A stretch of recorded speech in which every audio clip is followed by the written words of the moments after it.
नमस्कार दोस्तों। आज है आपका 11 अगस्त। 11 अगस्त को दोस्तों आपका एसएससी सीएचएसएल का एग्जाम था, जो कि आपका फोर्थ शिफ्ट का जो पेपर है आपका समाप्त हो गया है। ठीक है, तो आज के इस वीडियो में देखेंगे कि फोर्थ शिफ्ट में आपके जीके जीएस के पोर्शन से क्या क्या प्रश्न पूछे गए थे, साथ में इंपॉर्टेंट एक्स्ट्रा फैक्ट्स भी देखेंगे। ठीक है, तो चलिए वीडियो को स्टार्ट करते हैं। इसका पीडीएफ टेलीग्राम पे मिल जाएगा, लिंक डिस्क्रिप्शन में दिया गया है, आप लोग जाकर ज्वाइन हो जाइएगा। तो पहला जो प्रश्न है आपका वो है कि मोपिन जो डांस है किस राज्य से संबंधित है या किस राज्य में किया जाता है। ठीक है, तो मोपिन जो नृत्य है वो दोस्तों आपको बता दें अरुणाचल प्रदेश में किया जाता है, तो इसका राइट आंसर दोस्तों आपका अरुणाचल प्रदेश हो जाएगा। ठीक है, इसके अलावा मोपिन की बात करेंगे तो कौन सी जनजाति के द्वारा किया जाता है, अगर ये आपसे पूछ दिया जाए कि दोस्तों आपको गालो जनजाति के द्वारा किया जाता है, कौन सा जनजाति के द्वारा, तो गालो जनजाति के द्वारा। अगर आपसे पूछा जाए कौन से महीने में किया जाता है, तो दोस्तों आपका अप्रैल महीने में किया जाता है। इसके अलावा अगर आपसे पूछा जाए कि बुरी आत्माओं को भगाने का त्यौहार किसे कहा जाता है, तो ये दोस्तों आपका मोपिन हो जाएगा। ठीक है, तो इतना फैक्ट्स आपको याद रखना है। वीडियो में आगे बढ़े फ्रेंड्स से पहले आपको बता दें कि जो लोग भी आपके टेक्स्ट बुक पर मॉक टेस्ट लेना चाहते हैं, जो लोग भी आपका मैसेज किए थे, उन लोगों को बता दें कि आपका जो टेक्स्ट बुक के ऊपर जो आपका सेल है आज़ादी उत्सव सेल, जो कि आपका 2 दिन 12 और 13 अगस्त तक संचालित होने वाला है। 12 बजे के बाद, आज अभी 11 बज रहा है, तो 12 बजे के बाद दोस्तों आपका ये सेल एक्टिव हो जाएगा। इस सेल में दोस्तों आपको 699 का जो आपका टेक्स्ट बुक का जो ईयरली पास प्रो है वो दोस्तों आपको 399, ठीक है, 399 मिलेगा। साथ ही हमारा कूपन कोड APG यूज करते हैं तो आपको ये 10% एक्स्ट्रा ऑफ देगा, और ये आपका जो आपका ये मॉक है 359 रुपये में आपको प्रोवाइड हो जाएगा। साथ में जो ईयरली का जो पास है नॉर्मल वाला, वो दोस्तों आपको 269 रुपये मिल जाएगा। तो डिस्क्रिप्शन में लिंक दिया गया है, आप लोग जैसा कि जानते हैं टेक्स्ट बुक ऊपर 700 प्लस एग्जामों का 70,000 प्लस मॉक टेस्ट है, जो कि फ्रेंड्स शामिल किया गया है। ठीक है, तो चलिए वीडियो में आगे बढ़ते हैं। आप लोग डिस्क्रिप्शन में लिंक दिया गया है, कूपन कोड APG जरूर से जरूर यूज कीजिएगा फ्रेंड्स। ठीक है, हमारा जो नेक्स्ट प्रश्न फ्रेंड्स वह है कि 2011 के जनगणना के अनुसार पुरुष का साक्षरता दर कितना था। ठीक है, तो पुरुष के साक्षरता दर की बात करेंगे 2011 के जनगणना के अनुसार, तो ये दोस्तों आपको 82.14%। ठीक है, 82.14% दोस्तों आपका इसका राइट आंसर हो जाएगा। वहीं पर अगर महिलाओं की आपकी बात करेंगे साक्षरता दर की, तो आपका 65.46% आपका महिलाओं का हो जाएगा। और ओवरऑल बात करेंगे पूरे देश में साक्षरता दर का, तो 74.04% दोस्तों आपका हो जाएगा। ये लिए आपका बात करेंगे सबसे ज़्यादा साक्षर वाला आपका राज्य कौन सा है, तो ये दोस्तों आपका केरल है। वहीं पर अगर आपसे पूछा जाए सबसे कम साक्षर वाला राज्य कौन सा है, तो ये दोस्तों आपका बिहार है। ठीक है, इस बात को याद रख लीजिएगा। नेक्स्ट क्वेश्चन पूछा गया कि वीर सावरकर ने 1904 में किसका गठन किया था। ठीक है, तो वीर सावरकर की बात करेंगे तो 1904 में आपका अभिनव भारत सोसाइटी, जिसे कि यंग इंडिया सोसाइटी के नाम से भी हम लोग जानते हैं, उसका संगठन इन्होंने किया था। इसके अलावा इन्होंने आपका 1857 के क्रांति के ऊपर एक पुस्तक भी लिखी है, जिनका नाम the history of the war of Indian independence नाम है।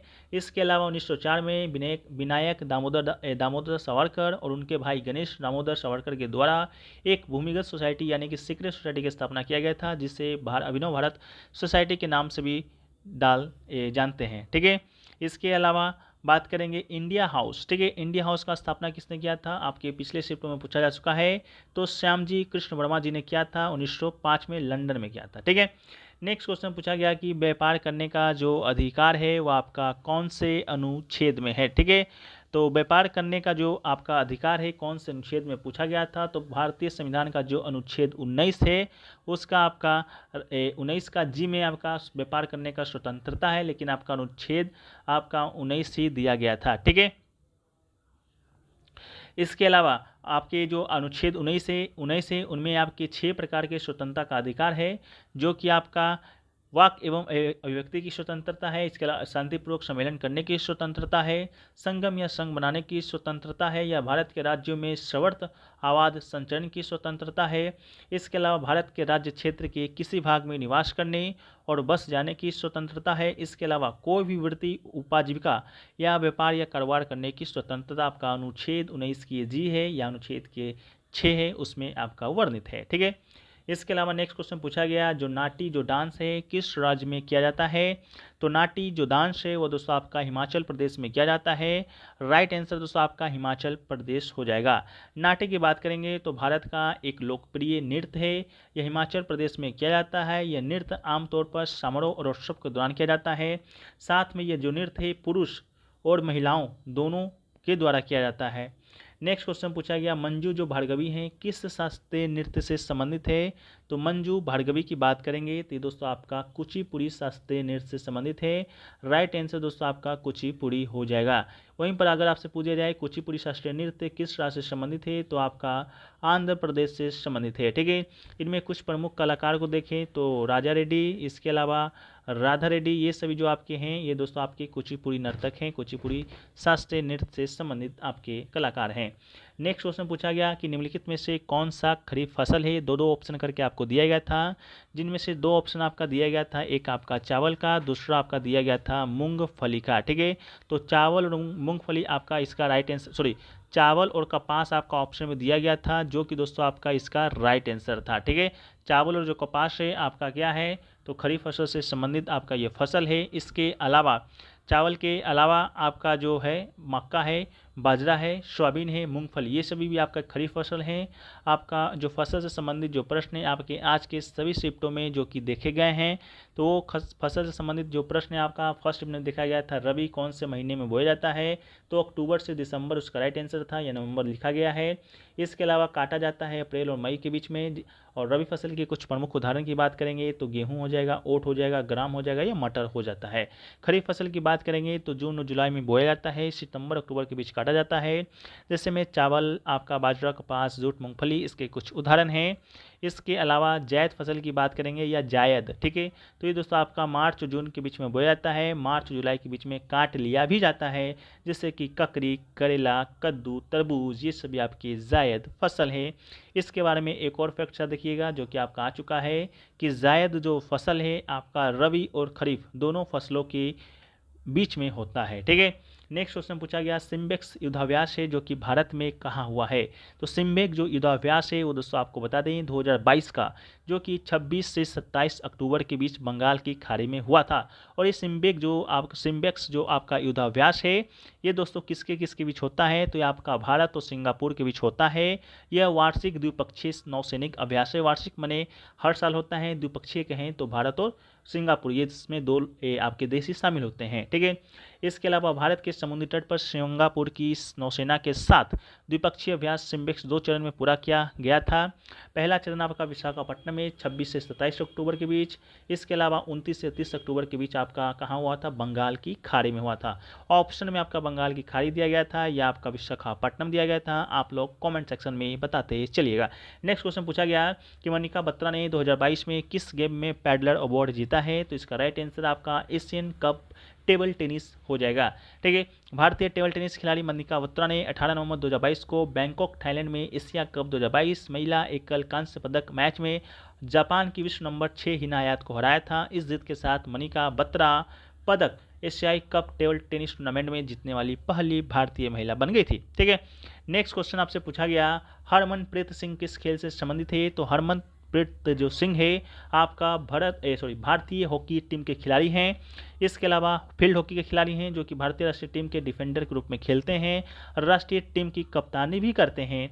यह उस समय हॉकी टीम के हिस्सा थे जब टोक्यो 2022 में ग्रीष्मकालीन ओलंपिक में खेलों में भारत ने कांस्य पदक अपने नाम किया था। साथ ही उन्हें वर्ष 2020-21 के लिए FIH player of the year awards पुरुषों का प्लेयर ऑफ द ईयर भी नामित किया गया था। ठीक है, नेक्स्ट क्वेश्चन पूछा गया, शाहनामा किसने लिखा है? तो शाहनामा की बात करेंगे तो ये दोस्तों आपका फिरदौसी के द्वारा लिखा गया था। राइट आंसर दोस्तों आपका क्या हो जाएगा? फिरदौसी हो जाएगा। शाहनामा की बात करेंगे तो राजाओं की पुस्तक है, 1010 ईस्वी में लिखी गई एक महाकाव्यात्मक ग्रंथ है और इसे लगभग 6000 दोहे हैं। इसके लेखक हैं अबू कल कासिम फिरदौसी। ठीक है, इसका राइट आंसर हो जाएगा। इसके अलावा नेक्स्ट क्वेश्चन की बात करेंगे तो नेक्स्ट क्वेश्चन आपसे जो पूछा गया है वो दोस्तों आपको पूछा गया है कि अमेरिका के संविधान से हमारे भारतीय संविधान में क्या लिया गया है? उनमें से एक ऑप्शन आपका उपराष्ट्रपति का पद था जो कि बिल्कुल आपका राइट आंसर था। ठीक है, तो आपका राइट आंसर क्या हो जाएगा, उपराष्ट्रपति का पद हो जाएगा। इसके अलावा बात कर लें हम लोग विभिन्न विभिन्न देशों से उधार ली गई विशेषताओं के बारे में, तो ऑस्ट्रेलिया के संविधान से आपका श्रमवर्ती सूची लिया गया है। व्यापार व वाणिज्य की स्वतंत्रता जो कि आपके अनुच्छेद 19 के जी में वर्णित था, ये भी आपका ऑस्ट्रेलिया के संविधान से लिया गया है। कनकरेंट लिस्ट ये पूछा जा चुका है। संसद की संयुक्त बैठक ये आपका नहीं पूछा गया है, तो जान लीजिए आपका ऑस्ट्रेलिया के संविधान से लिया गया है। आर्टिकल 108 यानी कि 108 में आपका संयुक्त बैठक का चर्चा किया गया है। इसके अलावा कनाडा की बात करेंगे तो वहाँ से संघीय जो संरचना है आपका कनाडा से, केंद्र में निहित अवशिष्ट शक्तियाँ कनाडा से, राज्यपालों की जो नियुक्ति होती है कनाडा से लिया गया है। आयरलैंड की बात करेंगे तो राज्यों की नीति निषेध तत्व 36 से 51 अनुच्छेद वाला। इसके अलावा राज्यसभा में सदस्यों का जो नामांकन होता है वो लिया गया है। राष्ट्रपति की जो निर्वाचन पद्धति होती है वो भी लिया गया है। लेकिन अगर राष्ट्रपति का पद आपसे पूछा जाए कहाँ से लिया गया है, तो ये आपका ब्रिटेन से लिया गया है। उपराष्ट्रपति का पद कहाँ से लिया गया है, तो ये दोस्तों आपका अमेरिका के संविधान से लिया गया है। इसके अलावा अमेरिका के संविधान से आपका क्या क्या लिया गया है, तो मौलिक अधिकार लिया गया है, न्यायपालिका की स्वतंत्रता लिया गया है, न्यायिक समीक्षा लिया गया है, राष्ट्रपति पर जो महाभियोग चलाया जाता है वो लिया गया है, सर्वोच्च न्यायालय और उच्च न्यायालय के न्यायाधीशों को हटाने की जो प्रक्रिया होती है वो लिया गया है। इसके अलावा सोवियत संघ यानी कि यूएसएसआर जो कि आपका उस समय यूएसएसआर था, अब यूएसएसआर टूट गया है और टूट कर दोस्तों आपका 13-14 देशों में विभाजित हो गया है, जिसमें बड़ा देश आपका रूस है। तो मान लीजिए रूस के संविधान से ही मौलिक कर्तव्य लिया गया है। न्याय का आदर्श आपका कहाँ से लिया गया है, तो आपका रूस से लिया गया है। ठीक है। इसके अलावा दोस्तों आपका एक और प्रश्न पूछा गया था जो कि आपका शायद आपका पूछा गया था फैक्ट्री एक्ट से पूछा गया था कि जो आपका अलाउ करता है वर्कर्स को 8 घंटा से 12 घंटा काम करने के लिए। शायद आपका स्टेट का नाम पूछा गया था, कौन से स्टेट को इस विधेयक ने पारित किया है। तो मेरे अनुसार आपका इसका राइट आंसर कर्नाटक होना चाहिए, लेकिन स्टूडेंट ने कहा कि कर्नाटक आपको ऑप्शन में नहीं दिया गया था, तो इसका आंसर आप लोग बताइएगा। आप लोग पे हम छोड़ दे रहे हैं। ठीक है। इसके अलावा आपका तमिलनाडु विधानसभा के द्वारा भी ये विधेयक को दोस्तों आपका पास किया गया है। ठीक है। तो कर्नाटक अगर आपके ऑप्शन में नहीं है, ठीक है, कर्नाटक ऑप्शन में नहीं है, तो दोस्तों आपका राइट आंसर तमिलनाडु हो जाएगा, जो कि स्टूडेंट का भी कहना है कि ये आपका राइट आंसर था। ठीक है। तो इसका राइट आंसर दोस्तों आपका तमिलनाडु हो जाएगा। ठीक है। बाद बाकी हम लोग देखते हैं और भी प्रश्न मिलेंगे तो उसको हम पीडीएफ में शामिल कर देंगे। पीडीएफ टेलीग्राम पे मिल जाएगा, लिंक डिस्क्रिप्शन में दिया गया है, तो आप लोग जाकर वहाँ से ज्वाइन हो जाइएगा। मिलते हैं हम लोग नेक्स्ट वीडियो में। जब तक के लिए जय हिंद, जय भारत।